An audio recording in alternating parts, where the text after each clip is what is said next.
Est-ce que ça vous est déjà arrivé de reconnaître une musique dès les premières secondes où vous l'entendez ? Est-ce que ça vous est déjà arrivé d'être instantanément replongé dans un souvenir à l'écoute de ne serait-ce qu'un petit morceau de musique, de ressentir une émotion puissante qui traverse tout votre corps juste en entendant quelques notes ? Personnellement, s'il y a une musique qui répond positivement à ces questions, c'est celle-ci.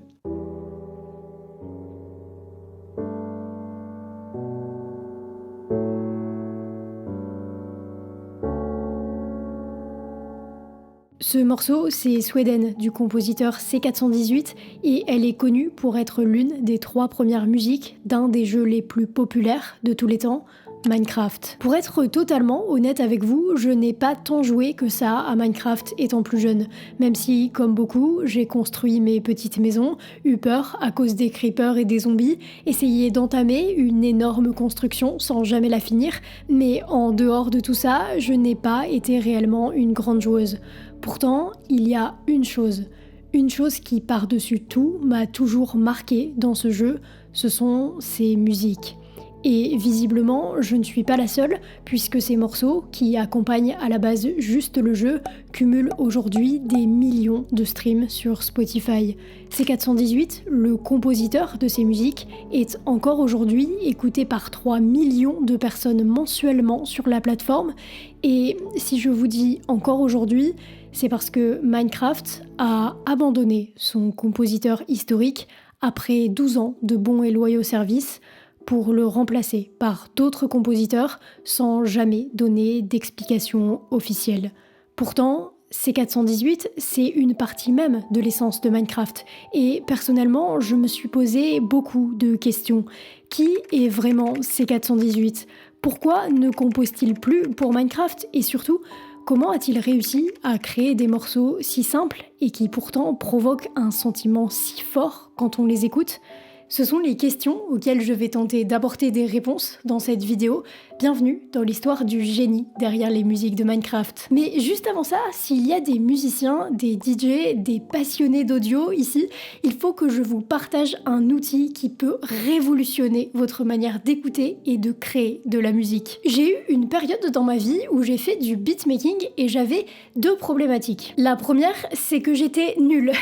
Je comprenais mal la structure des morceaux que j'écoutais. Et la deuxième, c'est que parfois j'avais envie de sampler des éléments que j'entendais dans d'autres morceaux, mais c'était quasiment impossible de les obtenir. Et bien aujourd'hui, ces 2 problèmes, il y a un outil qui les résout, c'est lalai.ai. C'est un site internet qui vous permet d'importer n'importe quel morceau de musique et d'obtenir chaque piste séparément. La voix, la batterie, et maintenant, grâce à leur algorithme Orion, vous pouvez aussi extraire le piano, la basse, la guitare acoustique et la guitare électrique. Ainsi, vous pouvez comprendre comment sont construits les morceaux que vous entendez et aussi sampler des éléments ou les remixer. C'est hyper simple d'utilisation et les pistes audio sont de vraiment bonne qualité. Petit exemple, on importe un morceau et ça donne ça. Mais on commence à s'ignorer, à se passer à côté. Je crois que tu ne me supportes plus. Mais on commence à s'ignorer, à se passer à côté. Je crois que tu ne me supportes plus.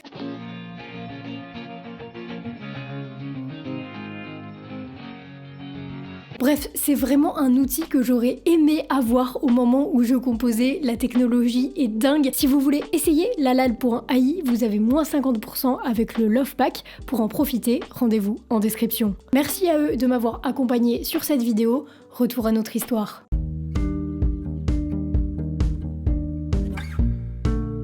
Tout commence en Allemagne de l'Est lorsqu'un garçon du nom de Daniel Rosenfeld découvre la musique d'Aphex Twin grâce à son frère.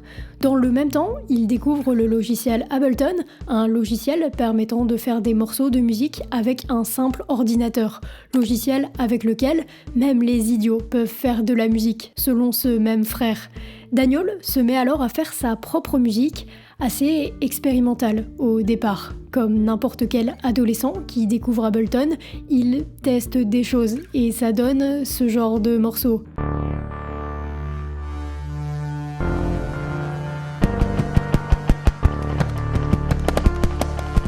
Ouais, c'était expérimental. À côté de ça, Daniel traîne aussi sur des forums, notamment sur ce forum, sur lequel se regroupent des communautés tournant autour de jeux vidéo indépendants. C'est ici qu'en 2008, Daniel va faire la rencontre d'un certain Notch. Notch, c'est le créateur original de Minecraft. Mais à l'époque, il faut comprendre que ce jeu, c'est juste un petit jeu indé en cours de développement. On a donc d'un côté un jeune compositeur qui a pour hobby la musique et qui essaie de faire quelques tracks expérimentales, et de l'autre un développeur indépendant qui travaille sur un jeu cubique un peu étrange. Et les deux vont décider de travailler ensemble. Et c'est à ce moment que C418 va commencer à montrer sa singularité.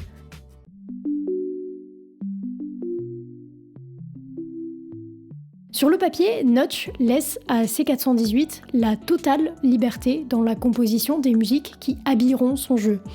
Mais ça, c'est uniquement sur le papier, parce que dans la réalité, Daniel va se heurter à deux contraintes. La première, c'est que Minecraft est un monde généré aléatoirement. On ne sait pas où le joueur va atterrir, les combats sont trop rapides pour être ponctués d'une musique particulière sans que ce ne soit ridicule, et les déplacements des joueurs sont si aléatoires que les changements d'ambiance musicaux ont de grandes chances de sembler brutaux. Il va donc falloir que les morceaux de Daniel s'adaptent à ce contexte assez particulier. Et seconde contrainte, et pas des moindres, on est au tout début de l'aventure, je vous le rappelle. Minecraft, c'est un petit jeu indépendant en développement, ce qui signifie d'une part que le budget est plus que limité, et d'autre part que Notch a beaucoup de travail, et pas forcément ni le temps ni les moyens de s'occuper du moteur son. Le moteur son est ce qui permet au jeu de gérer à la fois les musiques, mais aussi le sound design, pour que tout ça arrive jusqu'aux oreilles du joueur. Et il se trouve que selon les mots de Daniel, le moteur son de Minecraft est terrible, dans le mauvais sens du terme. Il est extrêmement peu puissant, crache lorsqu'on joue deux effets en même temps, bref, Daniel a une sérieuse contrainte technique. Mais il y a un type de musique qui serait parfaitement adapté à la situation. Ce style de musique est extrêmement populaire dans les jeux vidéo de l'époque, c'est la chiptune. Mais si vous connaissez la chiptune, ça sonne comme ça.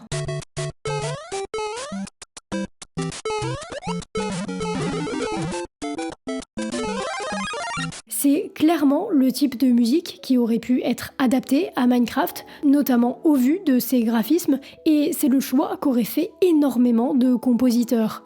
Mais pas C418.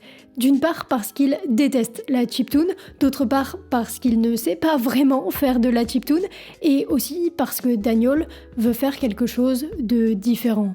Il est attiré par le contraste, avec comme référence des jeux comme Dwarf Fortress, qui opposent une interface de jeu extrêmement cheap, même pour l'époque, et une belle et douce musique de flamenco. C'est ça que Daniel veut faire, créer une musique qui donne envie d'aller plus loin aux joueurs, qui lui donne envie d'explorer le monde infini qui se construit petit à petit sous ses yeux. Et voilà, prenez tous ces éléments, mélangez-les et nous arrivons en 2009 lorsque Daniel soumet à Notch 3 musiques, Calm 1, Calm 2 et Calm 3, qui deviendront Minecraft, Clark et Sweden. Ce seront les 3 seules musiques qui intégreront la toute première version de Minecraft.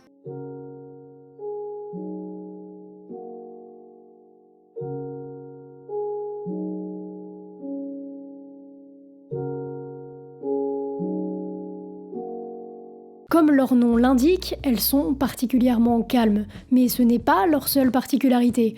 Comme prévu, elles ne s'adaptent pas aux actions du joueur. L'expérience de celui-ci se passe juste avec 3 musiques, lancées aléatoirement et ponctuées de silence. C'était une prise de risque artistique, mais immédiatement, les premiers joueurs de Minecraft sont séduits. On est en 2011 et C418 sort le tout premier album Minecraft, regroupant entre autres les 3 premières musiques du jeu, ainsi que celles qui suivront dans les mises à jour à venir.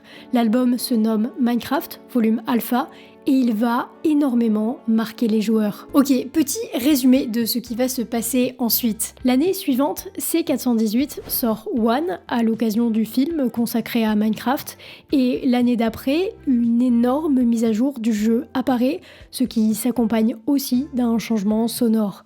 Pour la première fois, la musique va se voir divisée dans le jeu en 5 catégories différentes. Ce sera là l'occasion de sortir le deuxième album de Minecraft, Minecraft Volume Beta. Et puis, pendant 5 ans, C418 ne va plus publier de musique pour Minecraft. Il va revenir en 2018 avec 3 nouveaux morceaux accompagnant la mise à jour du jeu. Et puis, ce sera la dernière fois que C418 composera pour Minecraft. Parce qu'il va y avoir un problème.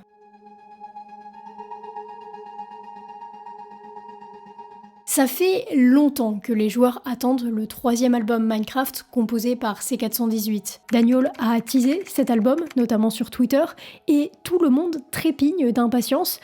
Sauf que lors de la mise à jour 1.18 en 2021, les joueurs découvrent que C418 a été remplacé par de nouveaux compositeurs. Lena Raine, Kumi Tianoka et Samuel Aberk. C'est la première fois en 12 ans que quelqu'un remplace Daniel.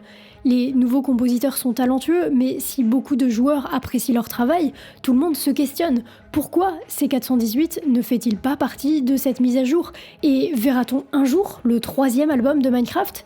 Eh bien, il y a eu de nombreux rebondissements, laissez-moi vous les résumer. En 2015, après le rachat de Minecraft par Microsoft, C418 déclare « Je vais toujours travailler sur Minecraft, donc il y aura probablement un autre album ». 2 ans plus tard, en 2017, il affirme que celui-ci est encore loin d'être terminé, sous-entendant aussi que le projet est toujours en cours. Mais en 2021, lors d'une interview avec le critique musical de Needle Drop, il va déclarer ceci. At this point, is there still a third volume of the soundtrack in the works, or are you still, have you just kind of moved on to other things? That's hard to say. I have something.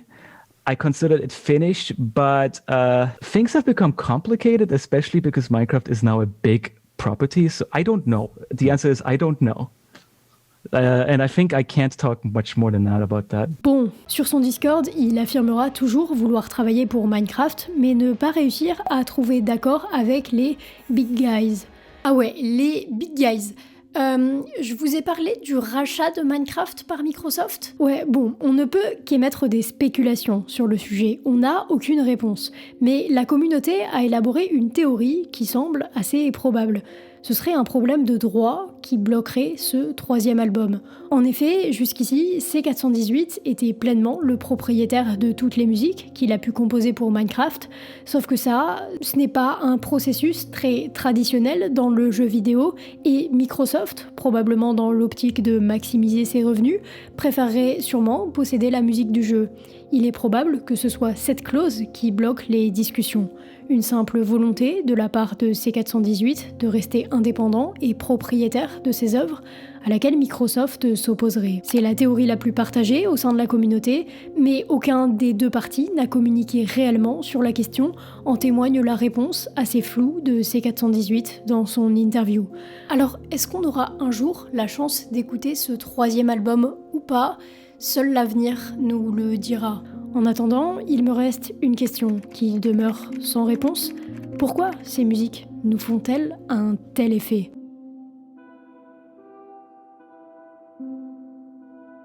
Eh bien, pour une fois dans mes vidéos, je pense que la réponse est assez simple. Chaque personne ressent différemment ces musiques. Et justement, c'est sûrement là que réside la grande force des morceaux de C418, selon moi. Laisser de l'espace à chacun d'entre nous. En étant à la fois simple et teinté d'une certaine tristesse dans sa lenteur et dans les choix de ses notes, cette musique, que ce soit au long du jeu ou même en dehors du jeu, nous laisse de l'espace pour réfléchir, pour plonger au fond de nous-mêmes ou au contraire pour nous évader. Son calme, que l'on remarquait peut-être à peine à la sortie du jeu, nous rend aujourd'hui mélancoliques. Quiconque ayant déjà ouvert Minecraft se rappellera de ses premières parties sur le jeu, de la découverte de cet univers inconnu, et comme chaque première fois est plus magique que la seconde, la musique qui accompagne cette première fois l'est aussi.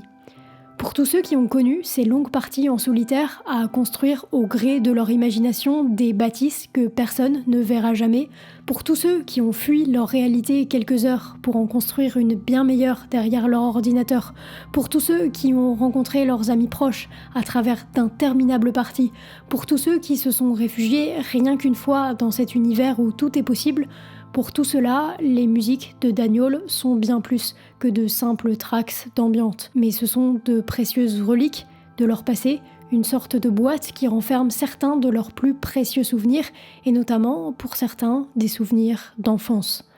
Même s'il ne tombera jamais sur cette vidéo, je voulais adresser un grand merci à C418 d'avoir habillé de ses musiques une partie de nos vies. Je vous précise également qu'il continue de sortir des projets en son nom, en dehors de l'esthétique Minecraft, et sincèrement, ça vaut le coup d'y jeter une oreille. J'espère que cette vidéo vous en aura appris au moins un peu sur le personnage derrière ces musiques si emblématiques. Merci de m'avoir écouté, c'était Lovie, je vous dis à la semaine prochaine, prenez soin de vous.